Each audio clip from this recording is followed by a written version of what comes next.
Welcome to Bounce, playful, unfussy conversations with SoCal's arts and culture stars. I'm your host, Susan Petrella, a lifelong arts and culture patron / advocate and the rockstar consultant who rockets your business to success. Each Wednesday, or sometimes it's Thursday or Friday, I'm hanging out with cool, clever, creative individuals. Today's guest is Genevieve Williams. Genevieve is the curator at the Honarkert Foundation for Arts and Culture, Laguna Beach. I'm not going to tell you anymore because I'm going to ask her lots of questions. So welcome, Genevieve. Thank you, Susan. Thank you for having me. So I think we're going to start because Genevieve is from Australia. So let's start back there. Sure. With How far back do you want to go? Okay, 2 years old. No. So your arts career. Yes, so I would say my arts journey started, I had a really incredible teacher in my last year of high school, an art teacher, and he really encouraged me, and I think that kind of sparked my love for art history and for theory. So I was encouraged after finishing high school. I took a year off, travelled through Europe, was going to a lot of the galleries and the museums, and that kind of further sealed the deal for me, that was something I felt passionate about. So after that year of travelling, I came back to Sydney and pursued an art history and theory degree at the University of Sydney. And while I was doing that degree, I contacted a local gallery and set up an internship, which ended up turning into a full-time job. So for that gallery, the gallery was called Sullivan and Strumpf. They're now one of Australia's largest commercial galleries. They've now opened a space in Melbourne and Singapore. So they've expanded beyond the time that I was there, but I started out as a registrar for them and then ended up taking on a gallery manager role, which was very exciting. At that time in my life, I was quite young. I was in my early 20s. So I worked primarily in the commercial industry when I was in Sydney. I dabbled in the auction house world as well, but it was do you want me to move to America? Well, not yet. Stay in Australia. Because I have a question about the gallery. Yeah. So what kind of work did they showcase? So they were showing pretty much contemporary Asian Pacific Australian artists, primarily Australian contemporary artists. Okay. So it was a very niche. Okay. And now we can move to the U.S. Yeah, so when I was in Sydney, I was the gallery manager for Sullivan and Strumpf, really loving that role. And then at one of the gallery openings, my friend brought one of her friends along who ended up becoming my boyfriend. And within 5 months of dating, he got a job offer to move to the US and asked if I would like to join him. So while I was very happy in Sydney and I was loving my career and everything that was going on there, love called. I said yes. All of my friends and family thought I was insane for saying yes to someone I'd been dating for that short a time. But if you know, you know. Yeah, so we moved to Orange County in 2015. His job was in Irvine, so we were based in Huntington Beach to begin with. And yeah, when I first moved here, I was driving up to Los Angeles a lot to go to the galleries and the museums. And one of the first shows I saw was at Ace Gallery in Beverly Hills, which is now closed. But it was a group show. There was Helen Pashkin, Mary Corse, Peter Alexander, Laddie John Dill. There was a Robert Irwin. I knew of those artists, but I wasn't entirely familiar. But I remember that experience of walking through the gallery space and just being mesmerized by these works and just intrigued. I went home that day, was researching the artists, and the Peter Blake Gallery in Laguna Beach popped up onto my radar. And I went, oh my gosh, there's a gallery here in Orange County that is showing these artists. So I emailed Peter. He responded almost immediately, said, call me, which freaked me out. I was like, am I in trouble? I feel like a schoolgirl. But so we had coffee the next day, and then I ended up I think I started an internship with him and then became his director, and I held that role for nearly 7 years. Wow, so many synchronicities. Yeah, I think my life seems to have a nice way of just kind of playing out. Kind of flowing. And so now she's the brilliant curator at the Honaker Foundation for Arts and Culture in Laguna Beach. And so tell us about that, because Jane Bauman and myself got a wonderful personal tour of the latest exhibit, which I'm not going to identify right now, but which is also brilliant. So tell us about that. Yeah, so I have been in the role of curator and director for the foundation for almost a year now. We opened the doors December 2023. So in that time, I have curated I'm now onto the 7th exhibition for the year, which is pretty ambitious programming. I'm a little bit tired. But the mission for the foundation is basically to support local and Southern California artists. So that's been my scope. And in the last year, I've done just that. There's been a couple of shows that have been dedicated to local Laguna Beach artists: George Dubin, Gerard Basil, Andrew Myers, Denise Denovi. And I've also done some larger, more historic scale shows. So I did a survey show for Tony DeLapp, and the current exhibition is called Luminaries of Light. It's a group show of the historic light and space artists. And that's the one that I feel, the most proud of and the closest connection to. I think it's this full circle moment in my career, having had that experience 10 years ago of when I first moved to Los Angeles and seeing those artists at Ace Gallery, to now being able to curate a show in such a beautiful space that honors their work is pretty special. So tell us about, curating. So what all goes into that? So let's take this last show. This most recent show, Luminaries of Light, which is wow. So tell us about that. I think the process for me started as soon as I walked into that space. Tell us about the space. Kind of give us a picture. The foundation is in the building itself was the original post office for Laguna. So it was built 1938. It's a very historic building. It's 4,200 square feet. From the outside, you'd probably not know how large it is.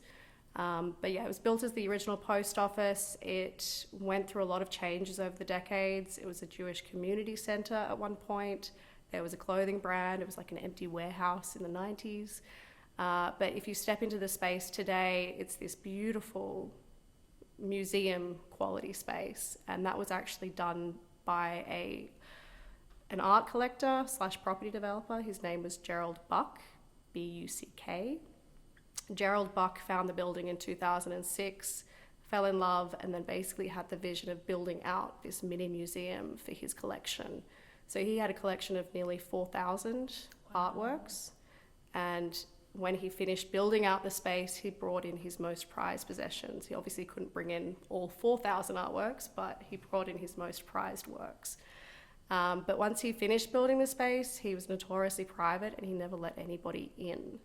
So he gave private tours, but that building was closed off to the public, and has been Laguna's secret for a very long time. But Gerald passed away, I think it was 2016. His collection got donated to UCI, so they now have the Buck collection.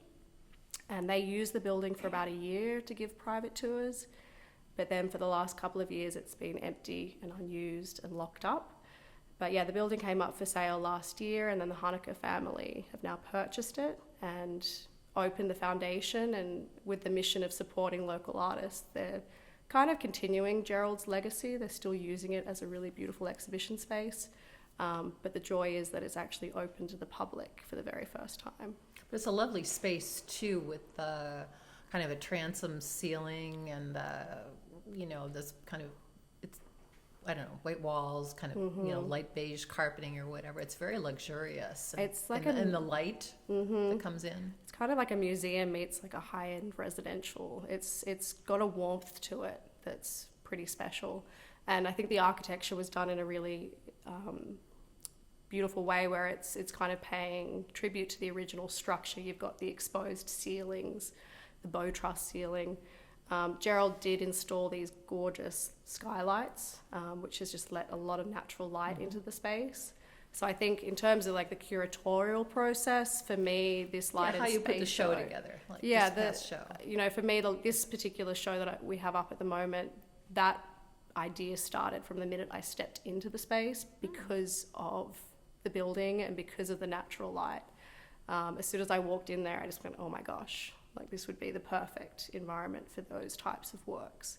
So that was probably a year ago that I kind of had the idea. And then in terms of executing it, I was kind of fortunate to already know a lot of collectors that owned works. So for this show, I was able to go to those collectors and start talking about what works they had, what they were willing to loan. I also am very passionate about trying to work with other institutions where possible, because there's so many incredible museums here in Orange County and LA that have these incredible collections that are just kind of tucked away. So if I'm able to borrow work and bring it back into the public sphere and bring works together, that's something that I think is pretty special.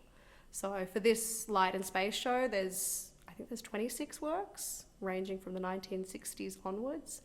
And it's been a mix of borrowing from private collectors as well as institutions. So I was able to borrow this beautiful Mary Corse painting from Chapman University from the Escalette collection. I borrowed a couple of Fred Eversley works from the David Kordansky Gallery. So yeah, it's a very collaborative process.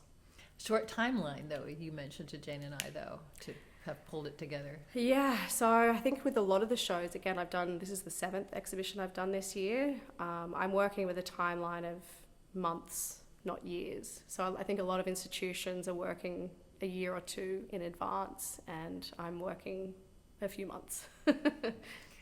So what's kind of so 7 shows in a year, you said? Mm-hmm. So gonna kind of cut back a little, or yeah, I think be so vigorous? I'm kind of working on the 2025 schedule now. Okay. I think my goal would probably be to stretch out the exhibitions, like have them go for 8 to 10 weeks. Probably have fewer exhibitions that are longer running would be the goal. Okay. So back in Australia, when you had this, it spiked your interest in art history and theory. Mm-hmm. Are you pleased with just how your career has kind of gone, or some I don't know, opportunities that you'd like to have to kind of add to your resume or expertise? Look, I think young Jen, my 18-year-old Jen, would be incredibly proud of where I'm at. I think I've been very lucky to have some incredible mentors along the way. There's been a lot of hard work. I think anyone in the art industry is doing it because they love it. It's something that you do out of passion. I had unpaid internships for upwards of a year, so I've done the hard yards. But yeah, I think I worked for a long time in the commercial side of the art industry. And what do you mean by that? Working for commercial galleries. Okay. So, focusing on selling exhibitions and traveling to the art fairs. When I was with Peter Blake, I think there was one year where we did 9 art fairs plus 8 exhibitions back at the gallery. So, that's a crazy schedule. Mm-hmm. And it's fun, but I think... So now you kind of have a home, right? That you can kind of concentrate on. But I think also I finished up with Peter when I had my daughter, who's now 2. So I took, I'd been with Peter for 7 years. I took maternity leave. I took a year and a half off just to have a break and just actually experience being a mum and spending time with Lucy. And I used that time as well to just kind of assess the next step in my career. And getting into the non-profit institutional side of the industry was something I felt really passionate about. And I think that's something 18-year-old Jen, when she was starting out, wanted to get into. So yeah, to sit here today and to be able to work for the foundation and to be able to still work in Laguna Beach in this community is very special. I feel very lucky. It's certainly very art-centric, maybe the most art-centric here in SoCal. So changes in the art world that you've seen since you began? And I think the internet, technology, obviously, is ever changing. The pandemic as well really changed the landscape. I think a lot of those smaller and mid-tier galleries have closed or are struggling. But at the same time, I think the internet's also opened up opportunities. You know, there's a much larger reach in terms of audience. I think there's galleries that report not getting as many people walking through the spaces. So again, you're having to turn to online avenues of trying to represent a show and the experience of the show in a digital way. But yeah, I think we're now heading into 2025. I feel like things are kind of picking up again after the pandemic. I think people are starting to travel. Just in terms of Orange County, I think there's been a really wonderful resurgence in the art world here. I think the Hilbert Museums had their expansion. They're now open. I mean, 26 galleries now. It seems crazy. Yes. Like, how many blocks, how many city blocks is that? Yeah, it's pretty phenomenal. You know, the Orange County Museum have their new building that was opened 2 years ago. The Laguna Art Museum's got some incredible programming. So, you know, with the foundation now open, I think there's just a really wonderful landscape here in Orange County. Now, how does that work, though, with the foundation? I mean, the commercial gallery, you know, has to really sell artwork. So, but in the nonprofit kind of foundation space, you know, self-funded, or do you have to do any kind of like fundraising, or So I don't know, is it getting too intimate? No, I know. So, like, to the family's credit, they have been funding this first year. Mo is the head of the family, and he's been incredibly trusting and generous in terms of allowing me to curate these exhibitions and sign the checks to make it happen. So all credit to them to not only start the foundation, but to open that space to the public and do it of their own accord. In terms of fundraising, we have just brought on a director for development. Okay. So his role is going to be start looking at fundraising and how we make the foundation sustainable in the future. So I'm glad that that's a little bit off my plate, because I've got my shoes filled with the curating side of things. So yeah, I mean, fundraising definitely has to be considered in a non-profit world, but yeah, the family's been footing the bill so far, which is incredibly generous. It is. So some last words about the wonderful, when's the ending date for the Luminaires of Light? So that exhibition we've just extended, so it's going to go until the 14th of December. Okay, and if you haven't seen it, anyone who listens to this Bounce podcast, please go down and maybe you'll be lucky enough to get a personal tour. Yes, I'm there 5 Genevieve. days a week. So. And anything more you want to say about the exhibit? Just that I'm very proud of it. I think it's a really beautiful show, and these are very historic artists. So to be able to see their work in the one space, again, I think is pretty special. So yeah, the exhibition is through the 14th of December. The hours are Tuesday through Saturday, 10 a.m. to 3 p.m. So I invite anyone that wants to come and see us. Okay, wonderful. Thank you very much for sharing your story with us. You made Bounce Bounce. A special thank you to our generous sponsor, Coastline College, its Fine Arts Department and Art Gallery, David Michael Lee, Director, Curator, and Professor. David's also Bounce's wonderful producer.